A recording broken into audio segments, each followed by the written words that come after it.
玛丽去年开始在中国学习中文，她在一个大学的语言班里学习。他们班一共有15个学生，有日本人、韩国人、美国人、法国人，还有埃及人和印度尼西亚人。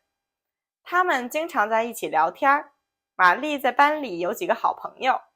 韩国同学金智佑是一个中韩公司的员工，他以前在韩国工作，但是从去年开始要在中国工作了，所以他来了中国以后希望学习一些中文。日本同学山本是一个大学生，他以前在日本学过一点中文，想来中国了解更多的中国文化。他觉得中文不太难，很多中文汉字和日语里的汉字是差不多的，所以他汉字写得很好。印度尼西亚的学生林乐怡以前也没有上过汉语班，但是他是华裔，他的爸爸妈妈在家的时候都和他说中文，所以他可以听懂，也会说中文，但是不会读，也不会写汉字，所以他来这个语言班主要是为了学习汉字。玛丽和赛琳是住在一个宿舍的室友。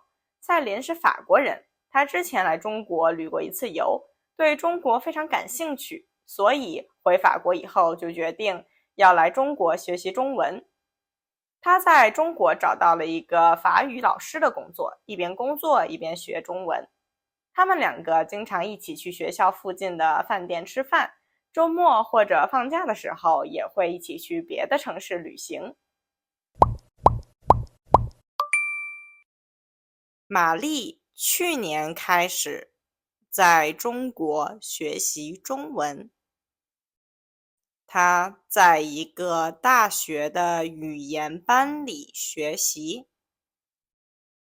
他们班一共有15个学生，有日本人、韩国人、美国人、法国人，还有埃及人和印度尼西亚人。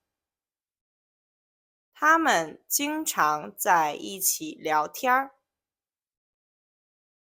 玛丽在班里有几个好朋友。韩国同学金智佑是一个中韩公司的员工。他以前在韩国工作，但是从去年开始要在中国工作了，所以他来了中国以后，希望学习一些中文。日本同学山本是一个大学生，他以前在日本学过一点中文，想来中国了解更多的中国文化。他觉得中文不太难，很多中文汉字和日语里的汉字是差不多的，所以他汉字写得很好。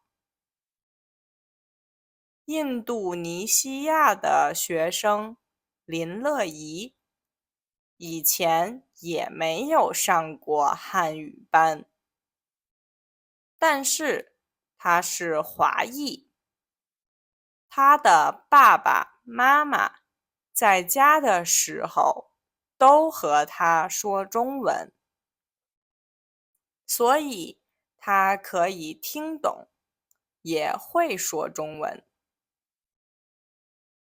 但是不会读，也不会写汉字，所以他来这个语言班主要是为了学习汉字。玛丽和赛琳是住在一个宿舍的室友。赛琳是法国人，他之前来中国旅过一次游。对中国非常感兴趣，所以回法国以后就决定要到中国来学习中文。他在中国找到了一个法语老师的工作，一边工作一边学中文。他们两个经常一起去学校附近的饭店吃饭，周末或者放假的时候，也一起去别的城市旅行。